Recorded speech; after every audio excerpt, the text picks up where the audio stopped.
Hello everybody, welcome to your channel the bio world. हम लोग बात करने वाले हैं आपके कुछ एमसीक्यूज़ के बारे में जिसमें आपको most of the time doubt रहता है। Yes sir. तो चलो हम लोग अपना लेक्चर बिगिन करते हैं। क्वेश्चन में दिया हुआ है कि which of the following is not correct according to the भोस इफेक्ट। तो यहाँ पे कीवर्ड कौन कौन से हैं? नॉट करेक्ट इम्पॉर्टेंट है और भोस इफेक्ट इम्पॉर्टेंट है। तो ये क्वेश्चन को सॉल्व करने के लिए सबसे पहले आपको तो पता होना चाहिए कि भोस इफेक्ट होता क्या है। पता चला आपको भोस इफेक्ट ही नहीं पता है तो आप ये क्वेश्चन सॉल्व ही नहीं कर पाओगे। तो सबसे पहले आप ये शॉर्ट में देख लीजिए कि एग्जैक्टली भोस इफेक्ट होता क्या है। तो ये जो भोस इफेक्ट होता है ये सबसे पहले it work at the tissue level. Yes sir, tissue के लेवल पे ये काम करता है। क्या होता है भोस इफेक्ट में? टिश्यू के लेवल पे आपको पता है कि CO2 ज़्यादा होता है। CO2 ज़्यादा क्यों होता है? क्योंकि ये जो टिश्यू है ना, ये एरोबिक रेस्पिरेशन करता है, ऑक्सीजन को लेता है और CO2 को छोड़ता है, CO2 को रिलीज़ करता है ना। तो ये CO2 का जो लेवल है वो बढ़ जाएगा।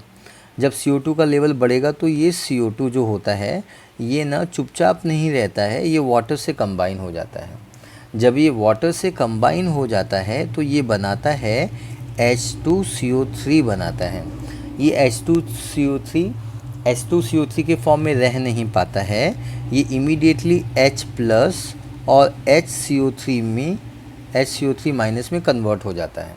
अब जैसे ही H प्लस बढ़ता है, ब्लड की जो होती है एसिडिटी वो बढ़ती है और ब्लड का जो होता है pH वो डिक्रीज़ होता है। अब इतनी अंडरस्टैंडिंग आपको आ जानी चाहिए। मैं इस चीज़ को एक बार आपके लिए बस रिपीट कर देता हूँ। भोस इफेक्ट वो इफ़ेक्ट कहलाता है, टिश्यू के लेवल पे ये पाया जाता है। इसमें CO2 का लेवल टिश्यू के लेवल पे बढ़ जाता है। ये CO2 वाटर से कंबाइन होके H2CO3 बनाता है। दुनिया H2CO3 को कार्बोनिक एसिड क्या बोलती है? इसको कार्बोनिक एसिड बोलती है। ये कार्बोनिक एसिड H प्लस और HCO3 माइनस में कन्वर्ट हो जाता है। जैसे ही हाइड्रोजन आयन बढ़ता है, एसिडिटी बढ़ती है और pH कम होता है। अब आपको ये समझना है कि इसका फाइनल इफ़ेक्ट अब क्या होता है। इस चीज़ का फाइनल इफ़ेक्ट ये होता है कि टिश्यू के लेवल पे जो ऑक्सी हीमोग्लोबिन है, टिश्यू के लेवल पे जो ऑक्सी हीमोग्लोबिन है, ये ऑक्सी हीमोग्लोबिन अब डिसोसिएट हो जाता है ऑक्सीजन में एंड प्लस हीमोग्लोबिन में। अब ये जो ऑक्सीजन रिलीज़ हो गया है, ये ऑक्सीजन मिलता है हमारे टिश्यू को। Yes sir. तो basically this oxygen is given to the tissue. Yes, ये टिश्यू को मिलता है। तो आपको ये समझ में आना चाहिए कि भोस इफेक्ट का पर्पस क्या है। भोस इफेक्ट का पर्पस आप सुन लीजिए। भोस इफेक्ट का पर्पस है to release oxygen from oxy haemoglobin, ताकि ये जो ऑक्सीजन है ये टिश्यू को मिल पाए और टिश्यू एरोबिक रेस्पिरेशन कर पाए। अब हम अपने क्वेश्चन की तरफ मूव ऑन करते हैं। चौथा ऑप्शन दिया हुआ है कि high hydrogen concentration in blood causes dissociation of oxy haemoglobin. तो ये बात बिल्कुल सही है। देखो यहाँ पे हाइड्रोजन आयन कॉन्सेंट्रेशन जब बढ़ेगा, यस सर, तो ऑक्सी हीमोग्लोबिन का डिसोसिएशन बढ़ेगा हीमोग्लोबिन में और ऑक्सीजन में। Yes sir. तो ये जो स्टेटमेंट है ये बिल्कुल सही स्टेटमेंट है। बट क्वेश्चन में क्या पूछा हुआ है? क्वेश्चन में नॉट करेक्ट ऑप्शन पूछा हुआ है। अब हम लोग अपने तीसरे ऑप्शन की तरफ मूव ऑन करते हैं। तीसरा ऑप्शन क्या दिया हुआ है? Low partial pressure of CO2 at alveoli. तो आपको तो पता ही है कि CO2 का पार्शियल प्रेशर अल्वेलाई के लेवल पे कम रहता है। Low partial pressure of CO2 at alveoli favours the formation of oxy haemoglobin. तो ये अच्छी बात है क्योंकि अल्वेलाई के लेवल पे CO2 कम होता है, पार्शियल प्रेशर ऑफ CO2 कम रहेगा। अब किसी बच्चे को इसमें डाउट हो सकता है कि ये स्टेटमेंट में पार्शियल प्रेशर ऑफ CO2 अल्वेलाई में कम क्यों होगा? क्योंकि यहाँ पे पार्शियल प्रेशर ऑफ ऑक्सीजन ज़्यादा होता है। क्योंकि आप क्या करते हो बच्चों? आप करते हो इंस्पिरेशन। हाँ बोलो, इंस्पिरेशन करते हो कि नहीं? जब आप इंस्पिरेशन करते हो तो ऑब्वियसली ऑक्सीजन का जो लेवल होगा वो बढ़ता जाएगा। तो ये स्टेटमेंट भी सही है ना। अब हम लोग जाते हैं दूसरे स्टेटमेंट के बारे में बात करने। Rise in partial pressure of CO2, rise in partial pressure of CO2 of blood decreases oxygen affinity of haemoglobin. अगर CO2 का लेवल बढ़ता है, अगर CO2 का लेवल ब्लड में बढ़ता है, ये डिक्रीज करता है ऑक्सीजन की दोस्ती हीमोग्लोबिन के साथ। अरे सही बात है ना, जब यहाँ पे CO2 बढ़ा तो ऑक्सी हीमोग्लोबिन की जो ऑक्सी हीमोग्लोबिन में ऑक्सीजन और हीमोग्लोबिन के बीच में जो प्यार था, एफिनिटी थी, लव था, अफेक्शन था, वो कम हुआ कि नहीं हुआ, ऑक्सीजन डिसोसिएट हुआ कि नहीं हुआ, ये ऑक्सीजन टिश्यू को मिला कि नहीं मिला। तो मेरे प्यारे बच्चों ये स्टेटमेंट भी बिल्कुल सही है, 100% ये सही है। Yes sir. अब low temperature favours the dissociation of oxygen from oxy haemoglobin. Yes sir. तो टेम्परेचर का इफ़ेक्ट ऑक्सीजन डिसोसिएशन कर्व पे होता है, हीमोग्लोबिन और ऑक्सीजन के रिश्ते पे पड़ता है। Yes sir. लेकिन भोल्स इफेक्ट पे इसका इफ़ेक्ट नहीं होता है, इसलिए ये गलत सेंटेंस है। इसलिए this will become the correct answer for your question. ये सही आंसर होगा आपके क्वेश्चन का। Yes sir. तो ये क्वेश्चन मैंने सॉल्व कर दिया है। आई होप आपको ये पता चल गया है कि कैसे कैसे आंसर को निकाला जाता है ना। तो अब हम अगले क्वेश्चन की तरफ मूव ऑन करते हैं। हम मूव ऑन करते हैं प्यारे बच्चों, अच्छे बच्चों, हम मूव ऑन करते हैं क्वेश्चन नंबर 6 पे। विच of the following statement is correct. आपको ढूंढना है, आपको पता लगाना है कि कौन सा स्टेटमेंट करेक्ट है। यस, कौन सा स्टेटमेंट करेक्ट है। तो ज़रा हम लोग देखते हैं सबसे पहले क्या लिखा हुआ है। All animal require medium for cellular respiration. सभी जानवरों को मीडियम की ज़रूरत होती है रेस्पिरेशन के लिए। तो आई थिंक ये सही बात है, ये 100% सही बात है। यस। अब बच्चों आप लोग सोच रहे होंगे कि ये मीडियम का मतलब क्या होता है। बोलो हाँ, सोच रहे हो कि नहीं, मुझे तो पता चलता ही है ना। तो मीडियम का मतलब होता है भाई पानी हो जाए, पानी एक मीडिया है। जैसे मछली जल की रानी, पानी में पाई जानी, पानी में जो भी ऑक्सीजन उसको मिल जानी, वही डिज़ोल्व फॉर्म ऑक्सीजन को वो ले जाना। तो पानी वहाँ पे मीडिया है ना। अलग अलग ऑर्गेनिज्म में अलग अलग मीडिया होता है। जैसे हमारे बॉडी में ये ब्लड एक मीडिया है। क्या सर? टिश्यू फ्लूइड भी एक मीडिया हो सकता है। Yes sir, is that clear? Cerebro spinal fluid भी एक मीडिया हो सकता है, CSF ब्रेन में, है ना। तो मीडिया की हमेशा ज़रूरत होती है। All animals require medium for cellular respiration. Cellular respiration cell तक ऑक्सीजन को पहुंचाने के लिए मीडिया की हमेशा ज़रूरत पड़ती है। तो ये 100% ये स्टेटमेंट सही है। तो हम लोग को पहले ही ऑप्शन में हम लोग को फर्स्ट आंसर मिल गया है। लेकिन आपका सवाल होगा कि ये बाकी के ऑप्शन गलत कैसे हैं और वो सही आंसर क्यों नहीं है। तो ज़रा दूसरा ऑप्शन देखते हैं। All animal oxygen is transported by blood.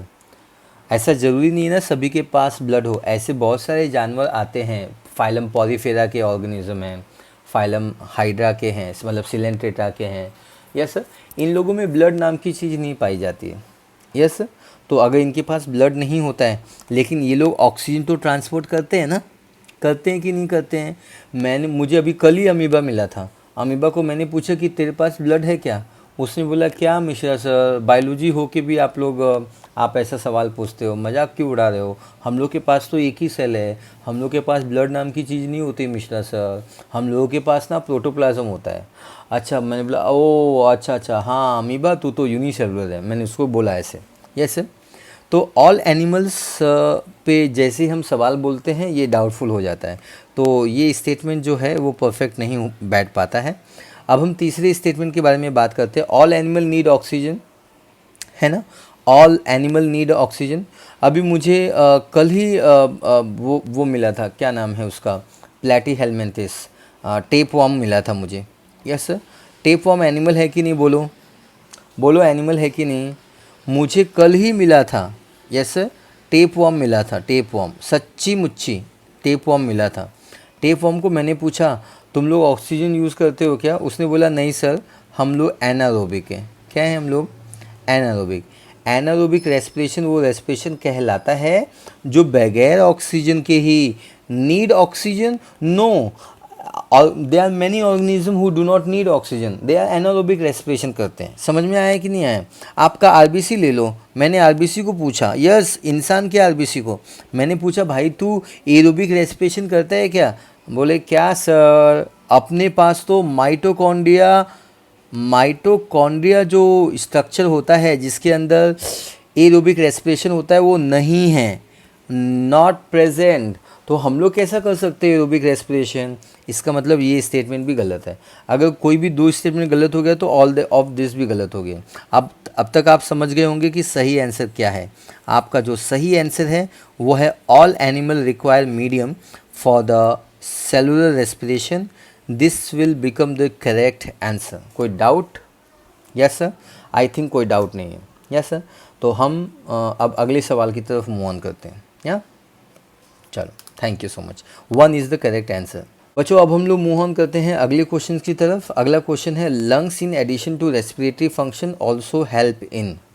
Lungs in addition to respiratory function, ये क्वेश्चन में बोल रहे हैं कि भाई ये जो लंग्स होता है वो रेस्पिरेशन तो करेगा ही, रेस्पिरेशन तो करेगा ही। अरे रेस्पिरेशन क्या होता है जी?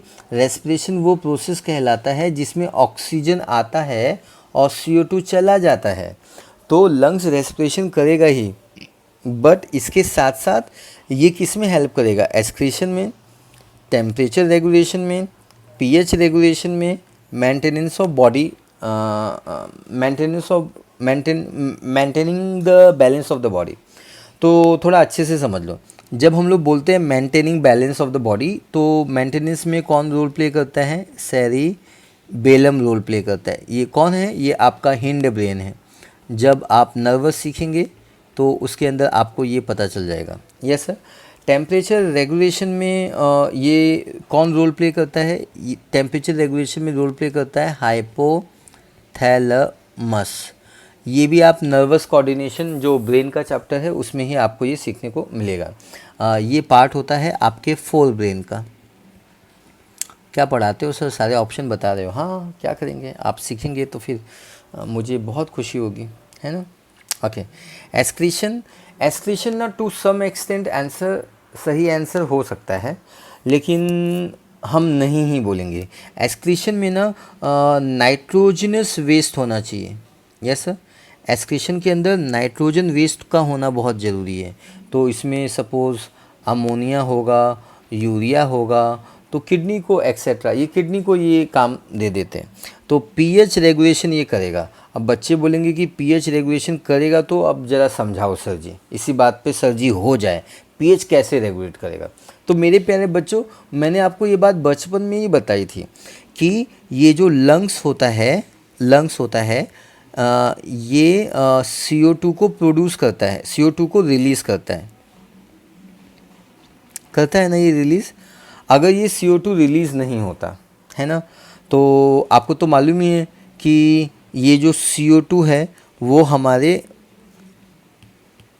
हमारे वाटर से कंबाइन होगा और बनाएगा H2CO3 बनाएगा, और ये बनाएगा H+ और HCO3-। देख भाई, अगर इस CO2 को हमारा लंग्स रिमूव नहीं करता तो क्या होता, तो ध्यान से समझ।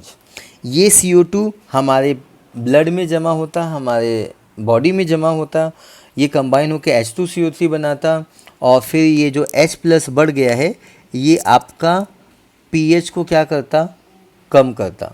हाइड्रोजन आयन बढ़ता है तो pH क्या होता है, कम होता है। अच्छे से समझ लो, हाइड्रोजन आयन जब बढ़ता है तो pH क्या होता है, कम होता है। ये अंडरस्टैंडिंग आपको आ जानी चाहिए। This is the most powerful understanding. ये जो अंडरस्टैंडिंग है ये सबसे पावरफुल अंडरस्टैंडिंग है इस क्वेश्चन के लिए। Yes sir, so this is very very important, ये आपको समझ में आना चाहिए। तो मेरे ख्याल से आपको ये बातें पता हैं, आपको ये सब पता है। अभी पिछले क्वेश्चन में भोस इफेक्ट में आपने ये सब सीख लिया हुआ है। अब एग्ज़ाम के टाइम पे सब कुछ दिमाग आपका काम करना चाहिए कि कौन से कॉम्बिनेशन में कैसे तरीके से आंसर निकालना है। सो आपको पता चल गया है the correct answer is going to be pH regulation, that will become the correct answer. आपको ये आंसर पता चल गया, यस सर। तो अब हम जाते हैं अपने अगले क्वेश्चन की तरफ। हमारा अगला सवाल है during transportation of CO2।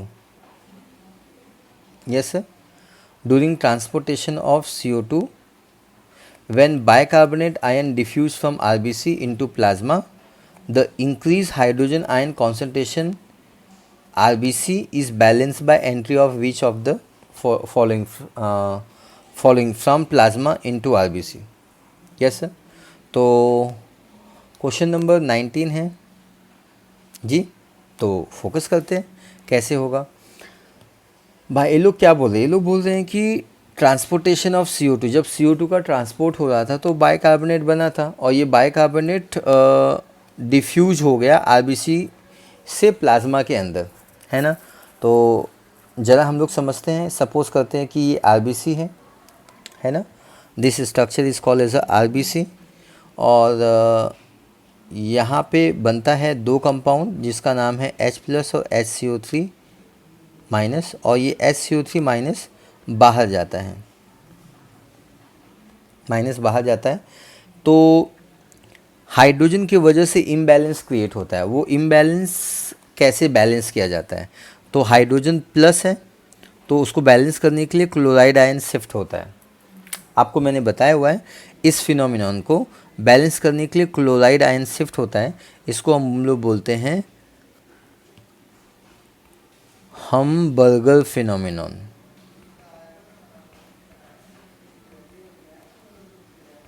Hamburger phenomenon बोलते हैं या हम इसको क्लोराइड शिफ्ट बोलते हैं। We call it as a chloride shift. हम इसको हमबर्गर फिनोमिनन या क्लोराइड शिफ्ट बोलते हैं।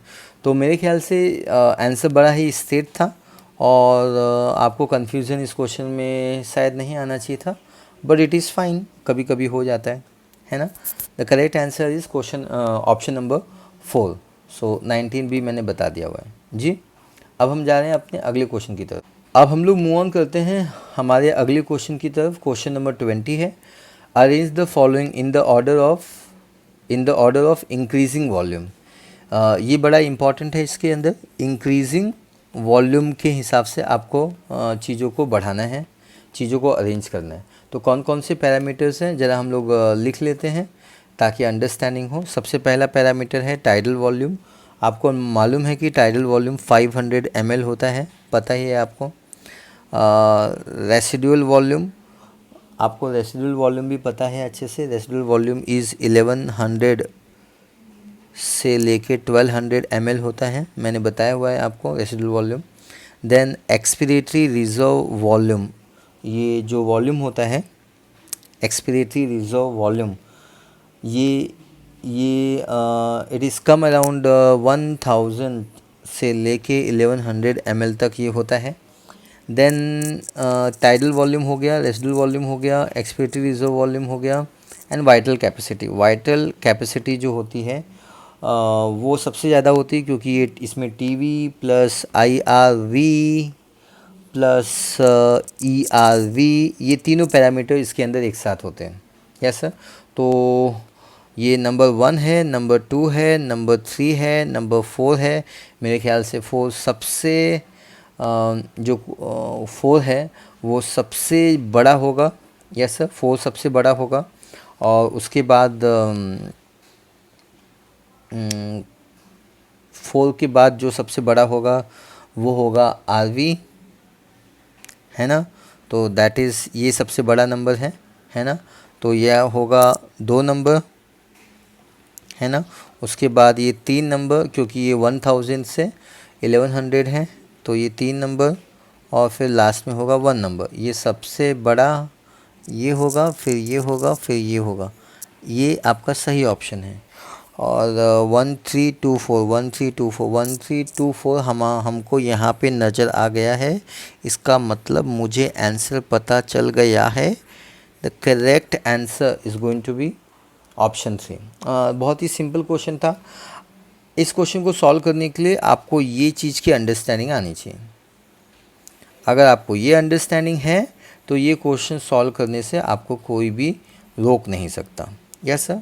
तो आप अपनी गलती को सुधारिए। कैसे क्वेश्चन गलत हो रहे हैं, है ना। The correct answer is going to be this one.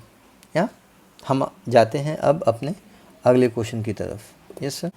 अब हम लोग मूव ऑन करते हैं क्वेश्चन नंबर 32 पे। Two organism which breathe only through their moist skin.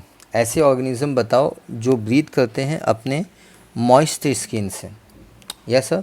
Moist skin से जो भी ऑर्गेनिज्म रेस्पिरेशन करता है उसको हम बोलते हैं क्यूटेनियस। क्या बोलते हैं हम लोग? Cutaneous respiration. Yes sir. इसमें हम स्किन के थ्रू रेस्पिरेशन करते हैं। स्किन हमेशा मॉइस्ट होगा, ये ऑर्गेनिज्म में गीला होगा। Yes sir. और इसके अंदर हम लोग लीच को लेंगे एंड अर्थवर्म को लेंगे। That will become the correct answer, है ना। तो फ्रॉग भी एक्चुअली स्किन से रेस्पायर कर सकता है, अर्थवर्म भी रेस्पायर कर सकता है, लेकिन फ्रॉग के पास लंग्स भी होता है, बकोफेरिंग्स भी होता है और इसके पास स्किन भी होता है रेस्पिरेशन करने के लिए। Yes sir. तो that possible can be answer. लेकिन लीच या अर्थवर्म के पास लंग्स वगैरह नहीं होते हैं, इसलिए इसका जो वेटेज है वो ज़्यादा है। फिश गिल्स के थ्रू करता है तो ये ब्राचियल रेस्पिरेशन करता है। जैसा कि मैंने बोला कि फ्रॉग स्किन के थ्रू करता है, लेकिन इसके पास लंग्स भी प्रेजेंट है, इसके पास बकोफवा मतलब बकोफेरिंग्स भी रहता है। अर्थवर्म अगेन सही आंसर है, फिश गिल्स से करता है, इसलिए ये ऑप्शन भी गलत हो गया।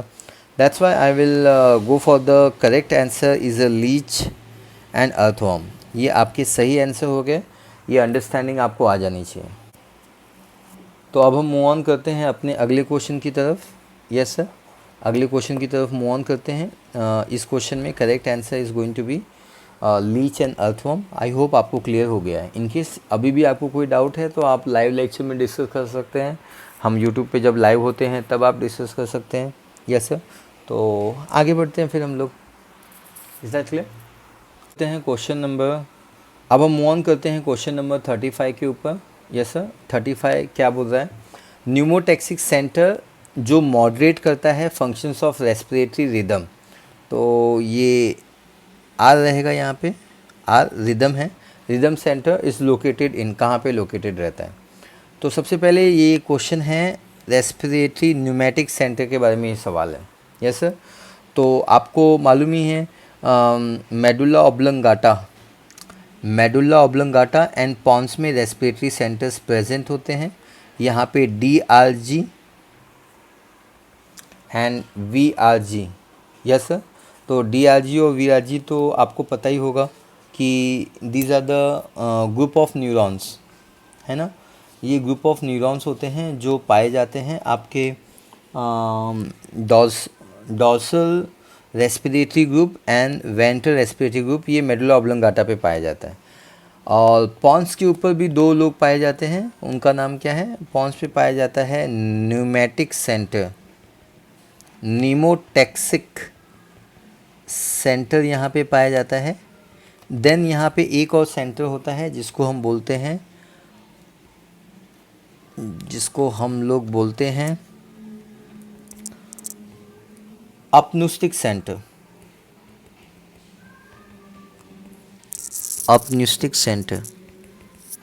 आई थिंक कॉन्सेप्ट क्लियर है। तो आपको पता चल गया, आंसर बड़ा ही स्ट्रेट फॉरवर्ड था कि pons varolii is the correct answer. Pons varolii क्या होता है? It is a part of your hind brain. ये हिंड ब्रेन का हिस्सा होता है और हिंड ब्रेन के अंदर ये पाया जाता है। That will become the correct answer. Yes sir. So 35 मैंने बता दिया है। सही answer is nothing but the pons varolii. 4th is सही करेक्ट आंसर। अब हम लोग मूव ऑन करते हैं अगले क्वेश्चन की तरफ। हम लोग मूव ऑन करते हैं क्वेश्चन नंबर 36 पे।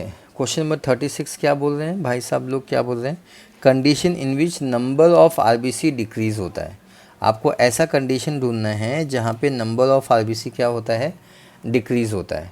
तो आप अच्छे से समझ लीजिए यहाँ पे क्या क्या दिया हुआ है। पॉलीसाइथीमिया का मतलब क्या होता है? पॉलीसाइथीमिया का मतलब होता है, मैं यहाँ पे लिख देता हूँ, पॉलीसाइथीमिया का मतलब होता है एबनॉर्मल इंक्रीज इन आरबीसी, इसको हम लोग पॉलीसाइथीमिया बोलते हैं। दूसरा है एरिथ्रोपोइसिस। एरिथ्रोपोइसिस का मतलब होता है आरबीसी सिंथेसिस या RBC formation, RBC formation, yes sir. और तीसरा है एनीमिया।